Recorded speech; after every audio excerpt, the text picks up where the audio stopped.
Morning. Dissolution of partnership, साझेदारी firm का विघटन। इस चैप्टर में हम लोगों ने पिछले वीडियो में 2 क्वेश्चंस किए थे। आज हम इस वीडियो में और 2 क्वेश्चंस करेंगे और एक क्वेश्चन एज इट इज मैं आप लोगों को करने को दूंगा जो बिल्कुल सेम रहेगा। मतलब आज हम 3 वीडियोस कंप्लीट करेंगे। हम आज आपकी बुक का फर्स्ट क्वेश्चन करने जा रहे हैं, राठी की बुक से, प्रोफेसर राठी एंड कुसुमाकर की बुक से। Question number first, X Y और जेड 3 साझेदार हैं। एक्स वाई और जेड आर 3 पार्टनर। उनका अनुपात, उनका रेशो 5:3:2 है और उन्होंने अपने फर्म का विघटन किया। They decided to dissolve their firm, मतलब वो अपना बिजनेस हमेशा के लिए बंद कर रहे हैं। ठीक है, और इस क्वेश्चन में एक ही अकाउंट बनाना है, रियलाइजेशन अकाउंट, लेकिन हम हमारे सारे अकाउंट बनाएंगे। तो इस क्वेश्चन में सबसे पहले तो हम पहला अकाउंट बनाएंगे। सबको पता है फर्स्ट अकाउंट कौन सा बनता है, रियलाइजेशन अकाउंट। दूसरा अकाउंट आपका बनेगा capital account, X Y Z, X Y Z. और इस क्वेश्चन में एक पार्टनर ने फर्मों को लोन दिया है, एक्स का लोन है, उसका अकाउंट अलग से बनेगा।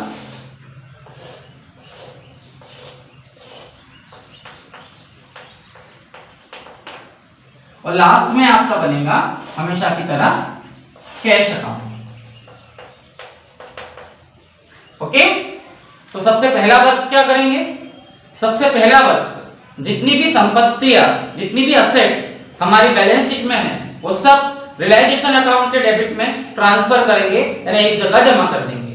लेकिन कैश को कैश में जमा करेंगे, कैश में ट्रांसफर करेंगे क्योंकि उसे हम बेच नहीं पाते। और असेट्स ट्रांसफर होती है डेबिट से। ठीक है, तो सबसे पहली संपत्ति, the first asset is cash.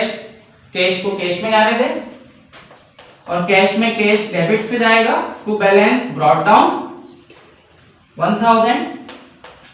और बाकी की जितनी असेट्स हैं वो सब एक लाइन से यहां ट्रांसफर कर देंगे, जैसे to stock 17,500, to debtors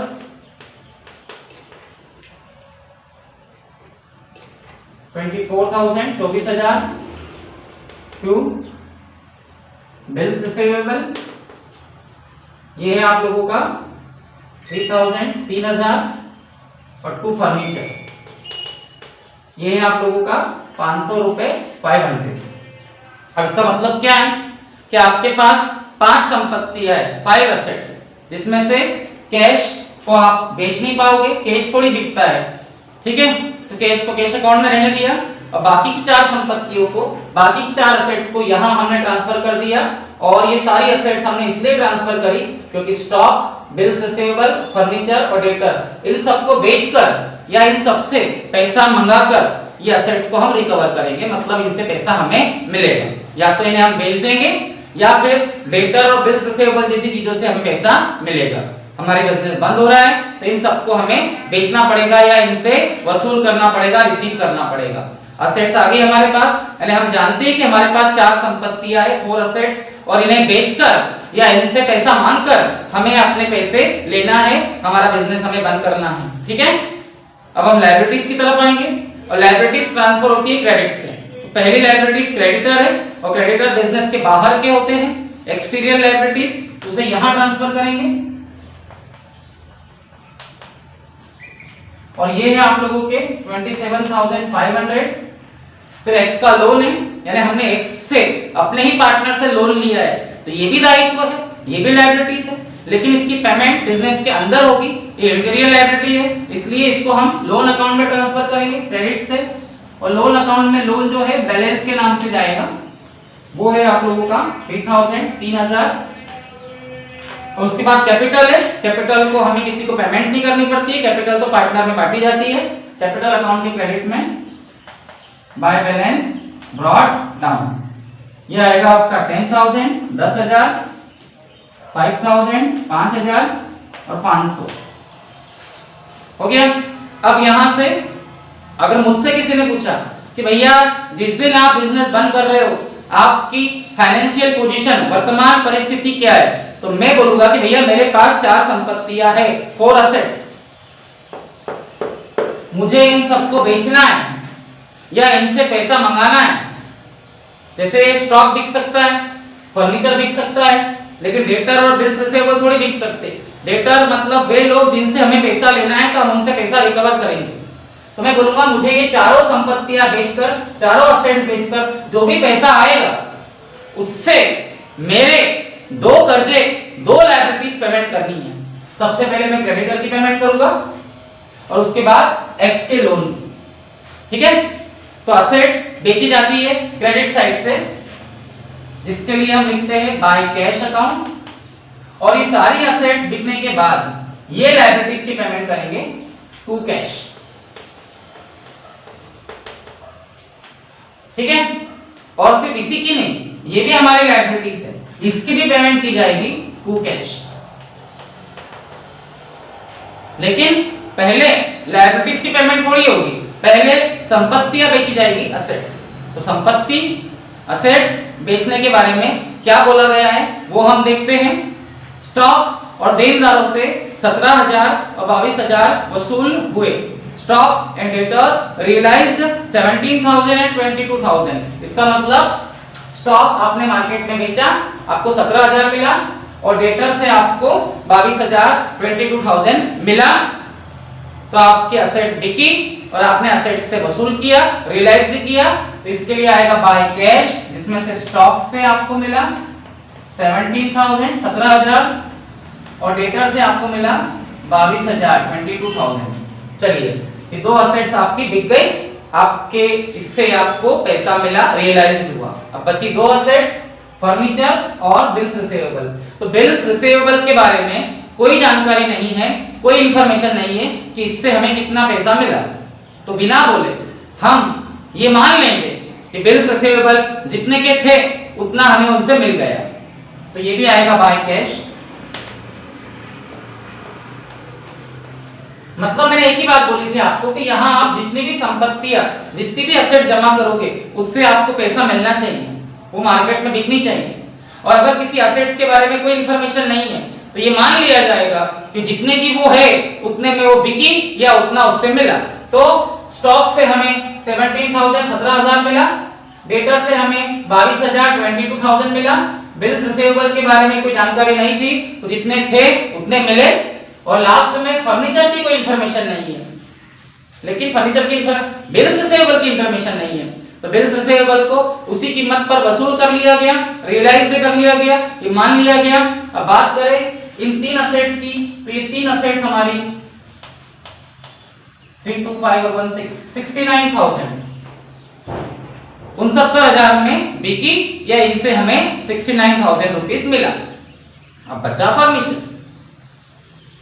furniture का क्या किया, लिखा है कि फर्नीचर वाई द्वारा पुस्तकीय मूल्य पर ले लिया गया। Furniture was taken by Y, यानी फर्नीचर मार्केट में बिक नहीं पाया तो उसे वाई उठाकर अपने घर ले गया। और पुस्तकीय मूल्य, बुक वैल्यू मतलब जितने का था उतने में। तो जब असेट बिकती है तो बाय कैश, और जब असेट पार्टनर ले जाता है तो by Y's capital. Furniture Y ले गया, 500 का था, 500 में ले गया।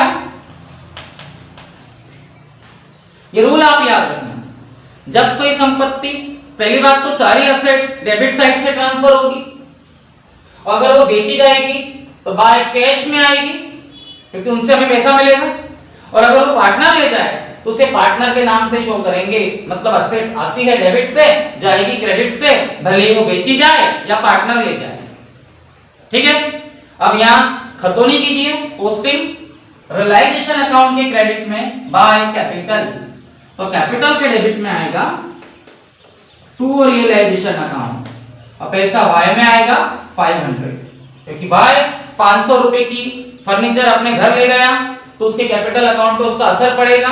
जब कैपिटल का बैलेंस निकलेगा तो 500 रुपए से उसकी कैपिटल कम हो जाएगी, उसे कैपिटल के बैलेंस में से 500 काट लिया जाएगा, उसे पॉकेट में थोड़ी 500 रुपए का फर्नीचर दिया जाएगा। भाई तो 500 का फर्नीचर लेकर गया है, तुझे उसकी पेमेंट करनी पड़ेगी। और पार्टनर जब कुछ अपने घर ले जाता है तो उसका कैपिटल का बैलेंस कम हो जाता है और कैपिटल का बैलेंस कम होता है डेबिट से। ठीक है, अब देखिए आपके पास कितनी एसेट्स थी, कितनी संपत्तियां थी, 4। कैश छोड़ दिया जाए तो कितनी थी, 4 में से स्टॉक और डेब्टर बाय कैश के फॉर्म में आए क्योंकि वो बिके हैं, उनसे मिला है, रियलाइज हुआ है। बिल्स रिसीवेबल के बारे में कोई जानकारी नहीं थी, तो ये सोचकर कि जितने के थे उतना ही उससे मिला, इसलिए वो भी बाय कैश के साइन में आया। और फर्नीचर 500 का था, 500 का जो बाय द्वारा टेक ओवर कर लिया गया, ले लिया गया, तो इसके लिए बाय कैश नहीं आएगा, इसके लिए बाय बायस कैपिटल आएगा 500। और बाद में 500 बाय की कैपिटल में से कम कर दिए जाएंगे क्योंकि वो 500 का फर्नीचर घर लेकर गया है। अब आपकी सभी संपत्तियां, सारी असेट्स बिक चुकी है या पार्टनर द्वारा ले ली गई है। अब हमारा अगला कदम, अगला पड़ाव, संपत्तियां बेचकर, असेट बेचकर जो 69,000 हमें मिला, सॉरी हाँ 69,000 जो हमें मिला, उस पैसे का इस्तेमाल हमें अपने कर्जे चुकाने में करना है, लायबिलिटीज। तो प्रश्न ये है कि लायबिलिटीज की पेमेंट कहां से होती है, डेबिट से होती है। तो एक लायबिलिटीज आपके क्रेडिटर है, इसकी पेमेंट कर दे टू कैश, और जितनी है उतनी करनी पड़ेगी, जितना कर्जा लिया उतना करना पड़ेगा। इस लायबिलिटीज की पेमेंट अगर आपने कर दी तो आप अपने बिजनेस के अंदर की लायबिलिटीज की पेमेंट भी कर दो। ये तो बाह्य दायित्व था, एक्सटीरियर लायबिलिटीज। बिजनेस के अंदर की लायबिलिटीज आपने एक्स से लोन लिया है 3,000, उसकी पेमेंट भी आपको करनी पड़ेगी 3,000। ये लोन अकाउंट क्लोज हो गया। इस प्रकार आपने अपनी सभी संपत्तियां, सभी एसेट बेच दी और अपने दोनों कर्जे, दोनों लायबिलिटीज की पेमेंट कर दी। ठीक है, और समापन व्यय, वसूली व्यय, रियलाइजेशन एक्सपेंसेस, जो छोटे छोटे खर्चे हुए उसकी भी पेमेंट करनी पड़ेगी डेबिट साइड से, टू कैश एक्सपेंसेस 2000। हो गया आपका अकाउंट कंप्लीट। ठीक है, ठीक है। अब आंसर कैसे निकलेगा, इसका डेबिट का टोटल लगा है, इट्स योर वर्क, और उसमें से क्रेडिट माइनस करें, डेफिनेटली लॉस आएगा, बाय लॉस मैं डायरेक्ट लिख दे रहा हूं 4,500। मैंने आपको पहले ही बोला था इस चैप्टर के क्वेश्चन बहुत बड़े बड़े आते हैं, अगर मैं टोटल लगाऊं तो आपका वीडियो और बड़ा हो जाएगा। तो मैं आपको सिंबल समझा देता हूं, आपके डेबिट का टोटल ज्यादा आएगा, क्रेडिट का टोटल कम आएगा, डेबिट में से क्रेडिट माइनस करके आपका लॉस आएगा, इसे आप एक्स, वाई और जेड में डिस्ट्रीब्यूट कर देता हूं।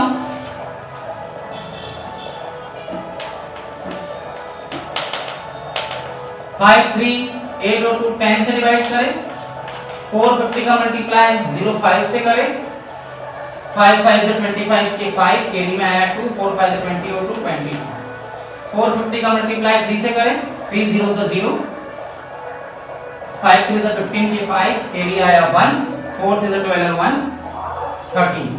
ठीक है, और 450 का मल्टीप्लाई 2 से करेंगे तो 900 आया। अब बाय लॉस रियलाइजेशन अकाउंट में से कैपिटल में आ जाएगा to loss on realisation 2250 1350 and 900। Okay, अब कैपिटल अकाउंट का बैलेंस कैसे निकलेगा, देखिए पहले आप लॉजिक समझिए। लॉजिक ये है कि XYZ अपना बिजनेस बंद कर रहे हैं तो वो अपने अकाउंट में जमा पैसे को निकाल कर ले जाएंगे। ठीक है, X बोलेगा मेरे पास 10,000 रुपए 10,000 रुपीज कैपिटल है और बिजनेस चालू करते समय मैंने ये कैपिटल बिजनेस में लगाई थी। ठीक है, अब मैं ये कैपिटल ले जा रहा हूं, क्या वो ले जा सकता है? नहीं। उससे मैं बोलूंगा कि भैया तेरे पास अगर 10,000 रुपए है तो डेफिनेटली तो 10,000 रुपए घर ले जा सकता है, लेकिन बिजनेस को जो लॉस हुआ है 2250 का वो कौन पेमेंट करेगा? तो एक्स बोलेगा ठीक है भैया मैं कर देता हूं पेमेंट, 10,000 में से 2250 2225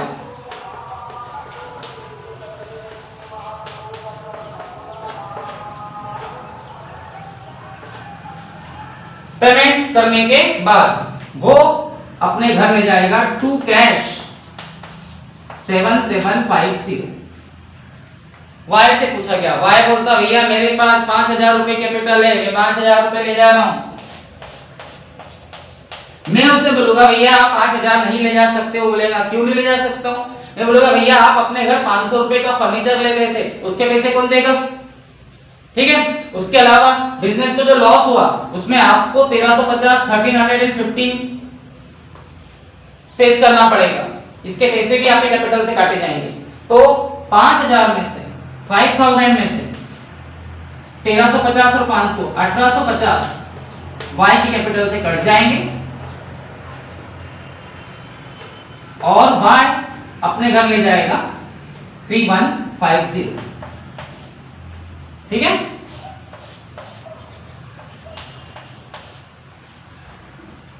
ठीक है।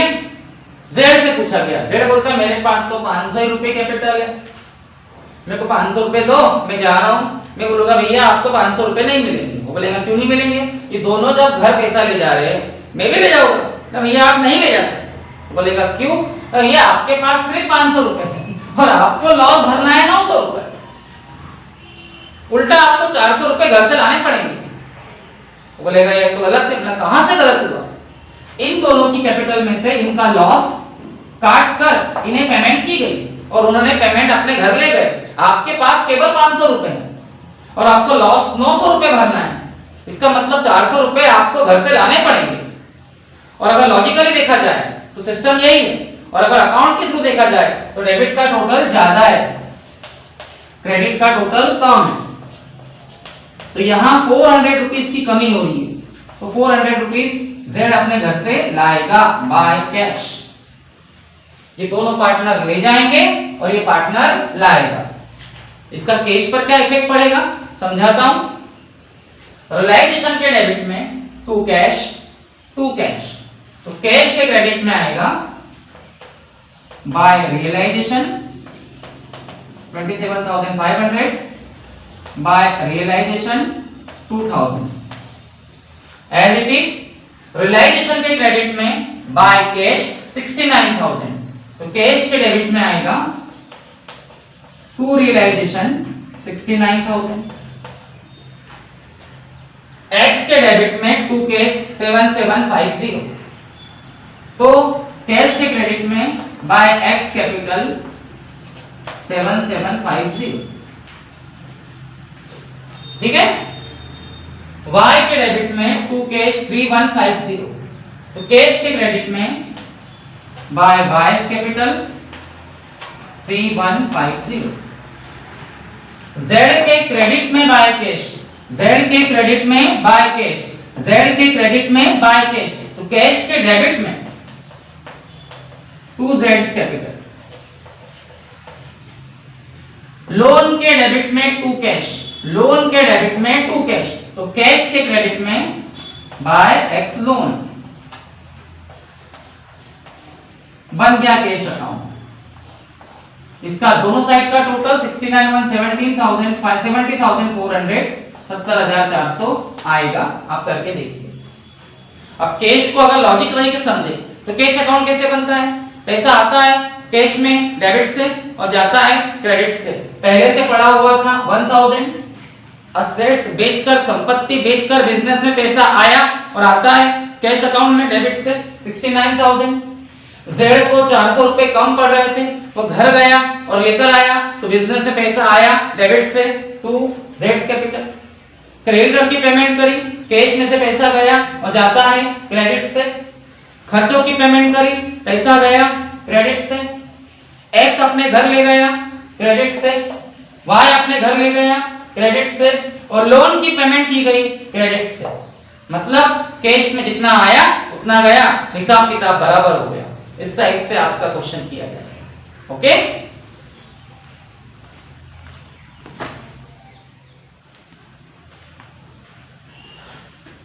फर्स्ट क्वेश्चन के बाद सेकंड क्वेश्चन पे हम आते हैं, लेकिन मैं सेकंड क्वेश्चन नहीं करवा रहा हूं, बिकॉज मैं उसके बदले एग्जांपल नंबर 3 करवा रहा हूं।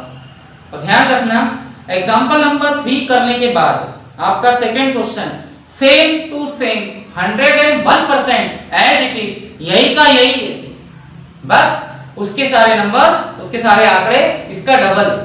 यानी यहां अगर लॉस 300 आ रहा है 300, तो वहां 600 आएगा 600।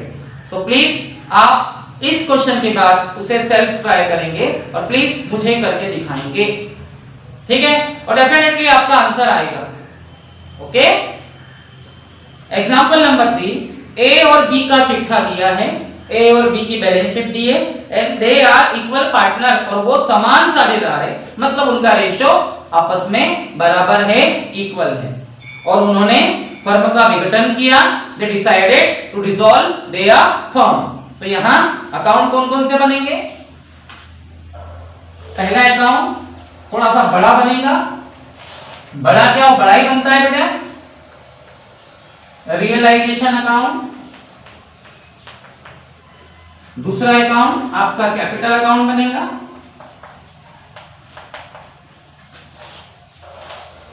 A B.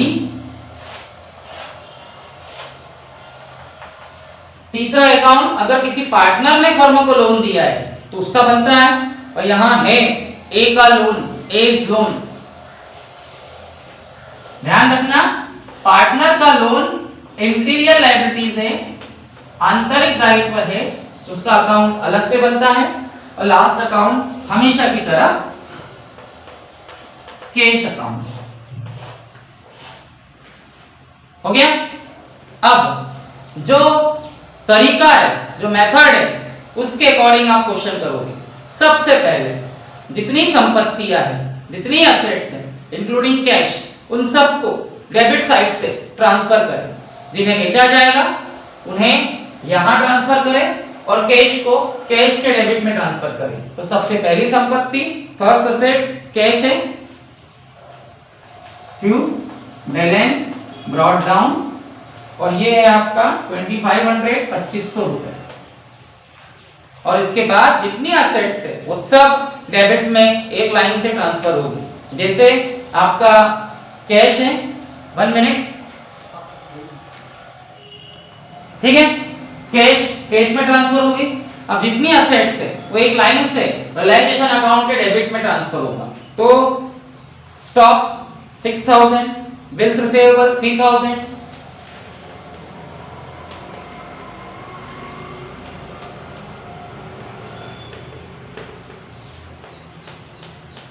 उसके बाद डेटर देनदार, और डेटर देनदार आप डायरेक्टली ले लें जितने के रिजर्व माइनस करके दिए हैं। हम हमारी मेथड बुक से थोड़ी चेंज कर रहे हैं, हम डेटर को टोटली 7600 7600 का ले रहे हैं, रिजर्व माइनस करके। बुक की मेथड से हम क्वेश्चन नहीं कर रहे, ठीक है। उसके बाद फर्नीचर 1900 1900, उसके बाद मशीनरी 5000, बिल्डिंग 8000,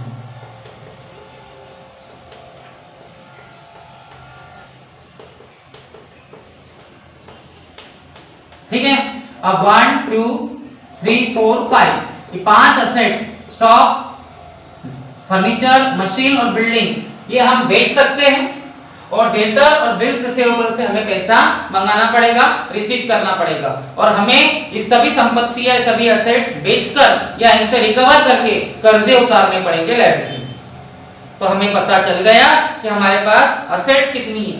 अब लायबिलिटीज को ट्रांसफर करेंगे, मतलब लायबिलिटीज सारी ट्रांसफर होगी क्रेडिट साइड से, ठीक है। तो सबसे पहले लेनदार है क्रेडिटर, और ये बाहरी दायित्व है एक्सटीरियर लायबिलिटीज, इसकी हमें पेमेंट करनी है, जिसकी पेमेंट करनी है वो यहां ट्रांसफर करें,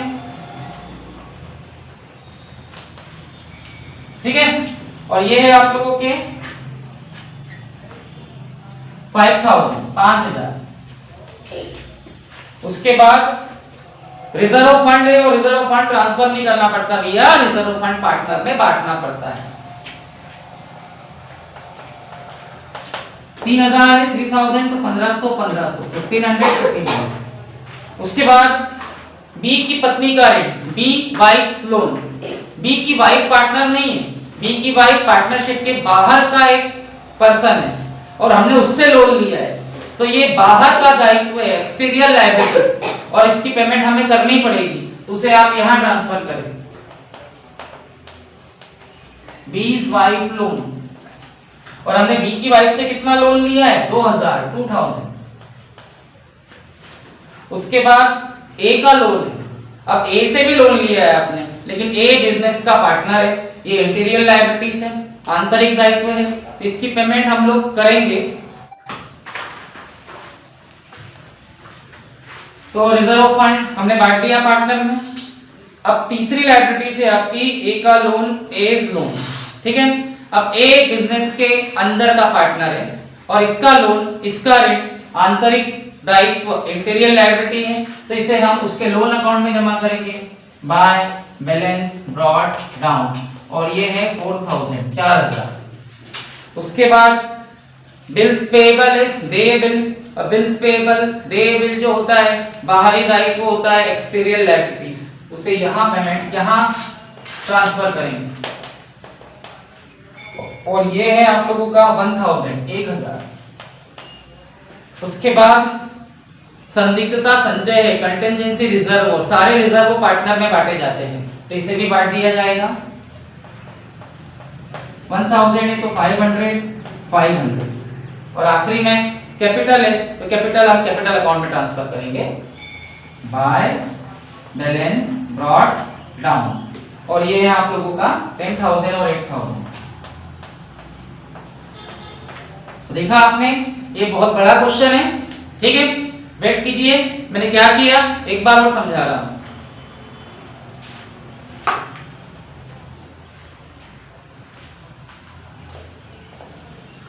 देखिए हमारे पास इस क्वेश्चन में 1 2 3 4 5 6 और 7 7 संपत्तियां थी, 7 असेट्स, और असेट्स को जब ट्रांसफर किया जाता है तो डेबिट से ट्रांसफर किया जाएगा। 7 में से एक संपत्ति, एक असेट्स कैश अकाउंट में जाएगा, क्योंकि उसे हम बेच नहीं सकते, तो हमारी खुद की है, ठीक है। और बाकी की जो 6 संपत्ति है, 6 assets, stock, bills receivable, data, furniture, machine और बिल्डिंग, ये हमने डेबिट साइड से ट्रांसफर कर दी। अब हमें ये सारी संपत्तियां बेचकर, ये सारी असेट बेचकर और डेटा और बिल्स रिसीवेबल से पैसा लेकर कर्जे उतारना है, लायबिलिटीज की पेमेंट करनी है। बात लायबिलिटीज की करें तो 6 दायित्व, 3 और 1, 4 और 3, 7 दायित्व है, 7 लायबिलिटीज है। जो दायित्व, जो लायबिलिटीज बिजनेस के बाहर चुकाने हैं, बिजनेस के बाहर पेमेंट करने हैं, वो यहां ट्रांसफर करेंगे। क्रेडिटर बिजनेस के बाहर पेमेंट करने पड़ेंगे। बी की पत्नी से, बी की वाइफ से लोन लिया, उसे भी पेमेंट करनी पड़ेगी, और बिल्स पेबल की पेमेंट भी बाहर ही करनी पड़ती है बिजनेस के। जो दायित्व, जो लायबिलिटीज किसी को पेमेंट नहीं करना है, पार्टनर में बांटनी है, उसमें से कैपिटल है, रिजर्व फंड है और संदिग्धता संचय, कंटिजेंसी रिजर्व है, इनको पार्टनर में बांटा गया। और एक दायित्व, एक लायबिलिटीज बिजनेस के अंदर के लोन है, ए से लोन लिया था, तो वो लोन अकाउंट में ट्रांसफर किया गया। अब हम क्या करेंगे, अब हमारा टारगेट है, हमारे पास जितनी संपत्तियां है, जितनी एसेट्स है, एटलीस्ट 6 है, इन सबको हमें बेचना है या इनसे रियलाइज वसूल करना है। और ये सब अगर बेची जाएगी तो बाय कैश, और इन सबको बेचकर, इन सब से वसूल करके, पैसा रियलाइज करके हम हमारी ये तीनों दायित्व, तीनों लायबिलिटीज की पेमेंट करेंगे डेबिट से टू कैश। और सिर्फ इन तीनों की ही पेमेंट नहीं करेंगे, पहले इन तीनों की पेमेंट करेंगे क्योंकि ये बाहर वाले लायबिलिटीज है, फिर इसकी पेमेंट करेंगे इंटीरियर लायबिलिटीज, ए से लोन लिया है, टू कैश अकाउंट। तो क्या पहले पेमेंट कर दें? नो, पहले असेट बेचेंगे, और असेट बेचने के बारे में इंफॉर्मेशन दी है। देखिए, संपत्तियों से निम्न वसूली हुई, द असेट्स आर रियलाइज्ड, मतलब अब यहाँ आपकी असेट्स बिक रही है या उससे हम पैसा मंगा रहे हैं, जिसमें से सबसे पहले बिल्डिंग से 10,000, 10,000, तो असेट जब बिकती है या असेट से जब पैसा मिलता है तो बाय कैश, बिल्डिंग से आपको 10,000, 10,000 मिला, मशीन से 4,500, 4,500, फर्नीचर से 1,400, 1,400, डेटर से 7,200, 7,200, उसके बाद बिल्स रिसीवेबल से 2,800, 2,800, उसके बाद स्टॉक से 5,700, 5,700,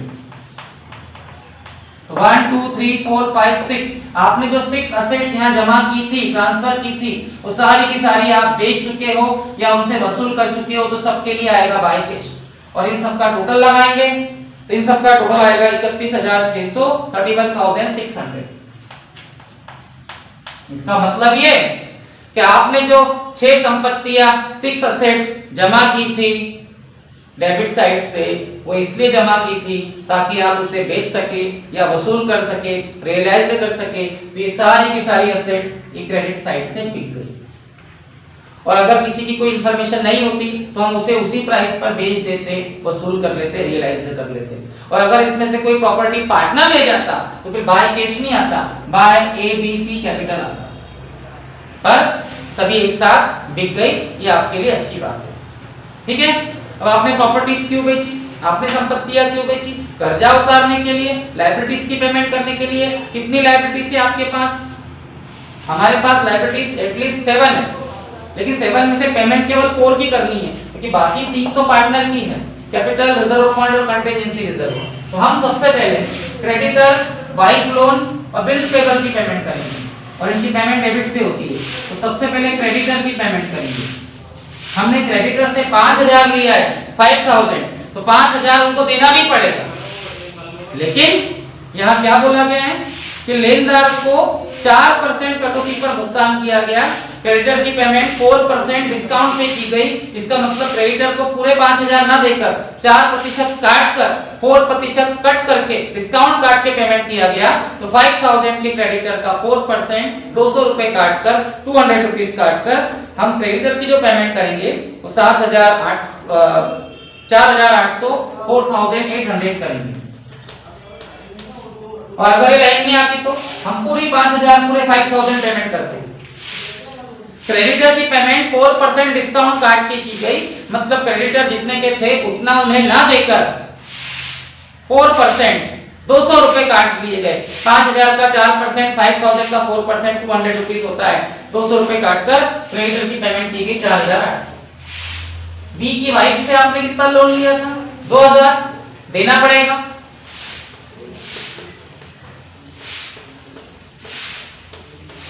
बिल्स पेबल कितने के थे? 1,000, इसकी पेमेंट भी करनी पड़ेगी। तो कुल मिला के 4 2 6 और 1 7,800 आपने अपने तीनों लायबिलिटीज की पेमेंट कर दी। लायबिलिटीज की पेमेंट तो करनी पड़ेगी जितनी बोली है उतनी, ठीक है। लेकिन एक और लायबिलिटी से, एक और दायित्व है, हमने ए से लोन लिया है 4,000 का, उसकी पेमेंट भी करनी पड़ेगी 2 कैश 4,000।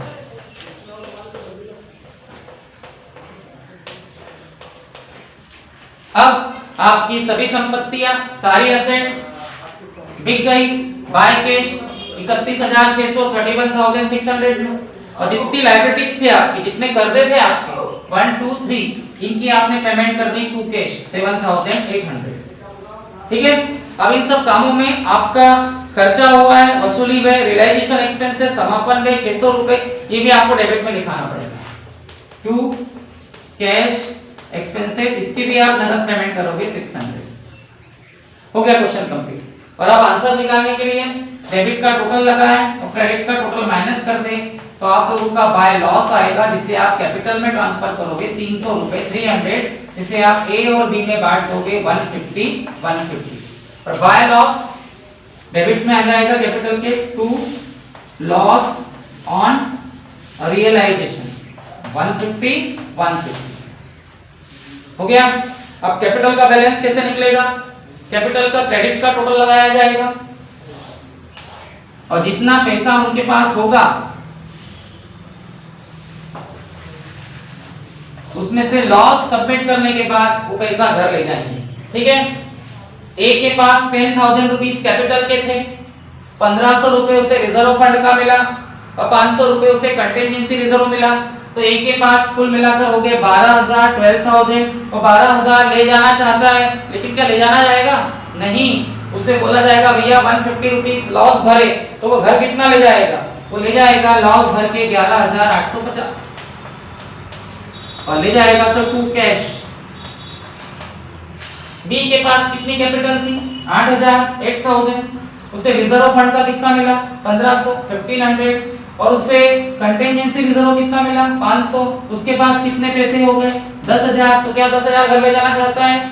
बिल्कुल ले जाना चाहता है, लेकिन उसे भी लॉस भरना पड़ेगा 150, तो वो ले जाएगा 9,850 टू कैश। दोनों पार्टनर लॉस भर के पैसा घर ले जा सकते हैं क्योंकि दोनों के पास पैसा लॉस के मुकाबले ज्यादा है।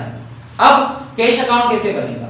तो रियलाइजेशन के डेबिट में टू कैश 7,800, रियलाइजेशन के डेबिट में टू कैश 600, तो कैश के क्रेडिट में आएगा by realisation account, by realisation account. उसी प्रकार रियलाइजेशन के क्रेडिट में बाय कैश, रियलाइजेशन के क्रेडिट में बाय कैश, रियलाइजेशन के क्रेडिट में बाय कैश 31,600, तो कैश के डेबिट में आएगा टू रियलाइजेशन अकाउंट 31,600। ठीक है, ए के डेबिट में टू कैश, बी के डेबिट में टू कैश, तो कैश के क्रेडिट में by A's capital by B's capital 11,850 and 9,850। A's loan के डेबिट में टू कैश, तो कैश के क्रेडिट में आएगा बाय ए's लोन। ठीक है,